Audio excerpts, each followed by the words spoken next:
इतना निम्न स्तर पे ये काम, निम्न स्तर पे पंचायत का काम हमने गिराया दिया। हम पंचायत के प्रधान हैं, हम चौकीदार के साथ काम करेंगे बैठ के, और ना ही खुद हम भी कार्य कर पाएंगे चौकीदारों के साथ या सिलाई अध्यापिकाओं के साथ, जिनको पता ही नहीं है। ये लोग कहाँ जाएंगे?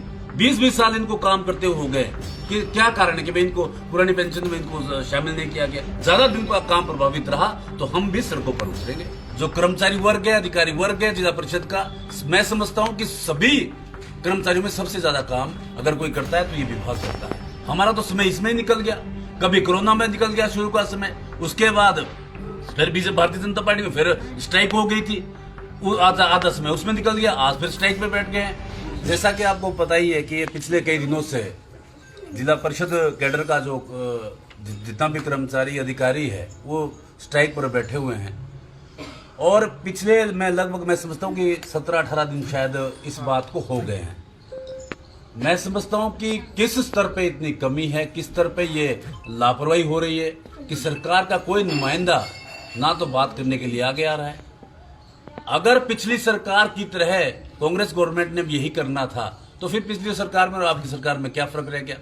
पिछली सरकार में भी इन्होंने अपनी बात को उठाया था। बीजेपी ने कोई भारतीय जनता पार्टी उस टाइम की सरकार थी, ना कोई उसमें कोई किसी भी प्रकार की इनकी मदद की, किसी भी प्रकार का इनका कोई ना इसका सहयोग किया गया।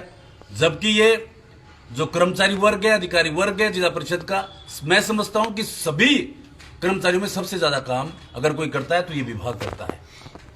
आज इसको कांग्रेस पार्टी की सरकार हिमाचल प्रदेश में है, माननीय अपने सुखविंदर सिंह सुक्खू जी हिमाचल प्रदेश के मुख्यमंत्री, उनसे काफी उम्मीदें लोगों को है। अनिरुद्ध ठाकुर जी युवा मंत्री हैं, उनसे भी काफी लोग उम्मीदें हैं। उनको आगे बढ़ के इसमें आगे बढ़ के इनके लिए इनके प्रति न्याय जो हो सकता है उसके न्याय के लिए आगे बढ़कर कदम बढ़ाना चाहिए था। लेकिन कोई भी किसी प्रकार का इसमें कोई किसी भी प्रकार का ना तो कोई संज्ञान ले रहा है। आज जो पंचायत का कार्य है इनकी भी बात छोड़ दी जाए, हम अपनी बात करें। जो हमारा प्रधान संघ है, हमारा तो समय इसमें निकल गया, कभी कोरोना में निकल गया शुरू का समय, उसके बाद फिर बीजेपी भारतीय जनता पार्टी में फिर स्ट्राइक हो गई थी, आधा समय उसमें निकल गया, आज फिर स्ट्राइक पे बैठ गए हैं। हमारा जो लॉस हो रहा है, हमको लोगों ने चुनकर पंचायतों में प्रधान बनाया है, हम लोगों को क्या जवाब देंगे? इसलिए मेरा तो सरकार से ये अनुरोध रहेगा।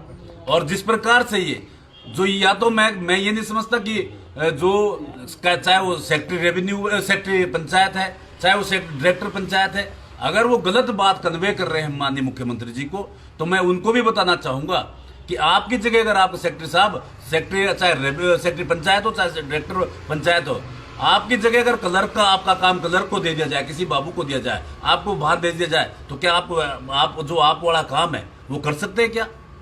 इसलिए एक चौकीदार जो पंचायत का एक चौकीदार। और मैं और बात बताना चाहूंगा, हमारे नई पंचायतें बनी है कुछ, जो 400 कुछ नई पंचायत, उसमें तो चौकीदार भी नहीं है। सिलाई अध्यापिका क्या काम करेंगी? मेरा सिर्फ एक अनुरोध है कि आप लोग, सरकार पूर्ण बहुमत से हिमाचल प्रदेश में कांग्रेस की सरकार है और बहुत अच्छे युवा मंत्री है, पढ़े लिखे मंत्री है, उनको ये संज्ञान लेना चाहिए कि आप किसका काम किससे करवा रहे हो। इतना निम्न स्तर पे ये काम, निम्न स्तर पे पंचायत का काम हमने गिराया दिया। हम पंचायत के प्रधान हैं, हम चौकीदार के साथ काम करेंगे बैठ के। सारा काम ठप है, ये गलत। मैं सीएम साहब से अनुरोध करना चाहूंगा कि अगर आपको रिपोर्टें दी जा रही है सीएम साहब माननीय मुख्यमंत्री जी को, तो गलत रिपोर्ट है। पंचायत का सारा काम ठप पड़ा है, किसी भी प्रकार का कार्य किसी भी पंचायत में नहीं हो रहा है और ना ही आगे ये कार्य कर पाएगा और ना ही खुद हम भी कार्य कर पाएंगे चौकीदारों के साथ या सिलाई अध्यापिकाओं के साथ, जिनको पता ही नहीं है। आज पंचायत में मनरेगा के लोग मजदूर इतने प्रभावित हो रहे हैं। देश में एक ऐसी स्कीम चली हुई कि जिससे मनरेगा की स्कीम है, अच्छी इसमें योजनाएं हैं, लेकिन अगर उनका 100 दिन का रोजगार पूरा नहीं हो पाया गरीब आदमी का, तो उनकी क्या गलती है? मैं ये पूछना चाहता हूं। इसलिए इसमें जल्दी से जल्दी संज्ञान ले, चाहे कोई भी सरकार है, चाहे कोई प्रशासनिक अधिकारी है, इसमें जो भी होना है इनकी बात इनको बुलाया जाए, इनसे कोई जो प्रॉपर बात हो सकती है वो इनसे बात की जाए। इनका हम लोगों भी जैसे भी इनसे बात कर रहे हैं, अलग अलग जहां पर ये हड़ताल पर बैठे हैं, हमारी भी इनसे बात हो रही है। कोई फांसी भी नहीं लटका रहे किसी को, ये कह रहे कि भाई ठीक है, चरणबद्ध तरीके से हमारा काम आगे बढ़ाया जाए। जो भी हमारे 6 जो पे कमीशन है उसको इनको भी लागू किया जाए। इनकी क्या गलती है? आज अगर मान लो सरकार, देश में कई प्रकार के कानून बदल जाते हैं। हिमाचल प्रदेश में अगर अभी 3 टायर सिस्टम चला हुआ है, अगले बार अगर कोई 3 टायर सिस्टम खत्म कर दिया, जिला परिषद कैडर ही खत्म कर दिया, जैसे जिला परिषद पहले कहां होता था, 15, 20, 25 साल पहले जिला परिषद की कोई सीट ही नहीं थी, जिला परिषद कैडर नहीं होता था। अगर मान लो दोबारा ऐसा कर दिया, ये लोग कहां जाएंगे? 20-20 साल इनको काम करते हुए हो गए, पूरा जीवन इन्होंने अपना इसमें नौकरी करते हुए हो गया है। तो इसलिए इनको सरकार में मर्ज किया जाए। इनको जो मेन पंचायती राज विभाग है उसमें इनको मर्ज किया जाए और सभी कर्मचारियों के साथ इनको भी एक अच्छा व्यवहार किया जाए। इनके साथ सौतेला व्यवहार न किया जाए।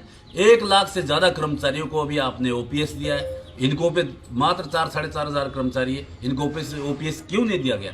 क्या कारण है कि भाई इनको पुरानी पेंशन में इनको शामिल नहीं किया गया? इसलिए हमारी तो यही मांग है और हम मांग भी है। और अगर ज्यादा दिन का काम प्रभावित रहा तो हम भी सड़कों पर उतरेंगे, हम सड़कों पर प्रदर्शन करेंगे। हम सरकार का साथ भी देने को तैयार है, अगर सरकार जहां हमें सहयोग चाहिए हमारे से। लेकिन अगर हम भी प्रभावित हुए तो हम भी सरकार का विरोध भी करेंगे। इसलिए मेरा तो यही अनुरोध रहेगा, चाहे हमारे स्थानीय मंत्री जी यहाँ से, वो भी वैसे कि मामला पूरे हिमाचल का है, लेकिन जब हमारे यहाँ से लोकल मंत्री हम उनके पास ज्यादा बात रख सकते हैं, वो भी सीएम साहब की नॉलेज में बात डाले। और जो इस विभाग से का मंत्री है वो भी इसमें जल्दी से जल्दी संज्ञान ले। हमारा तो यही मांग है सरकार से, और जल्दी से जल्दी इस समस्या का समाधान करे। आज बस हम तो यही कहना चाहते हैं। लेकिन अगर जल्दी से जल्दी इसमें कोई समाधान नहीं हुआ तो आने वाले समय में हम मंत्रियों का घेराव करेंगे, हम सीएम साहब का भी घेराव करेंगे। मैं आज यहाँ से अपनी ये बात कहना चाहता हूँ।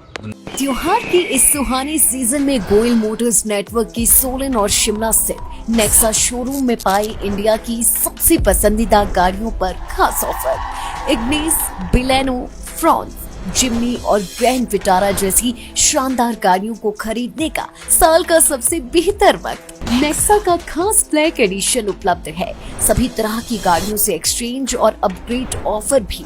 तो देर किस बात की, आज ही सोलन या शिमला में गोयल मोटर्स के नेक्सा शोरूम में पधारे और पाए कार खरीदारी का एक कभी ना भूलने वाला सुखद अनुभव।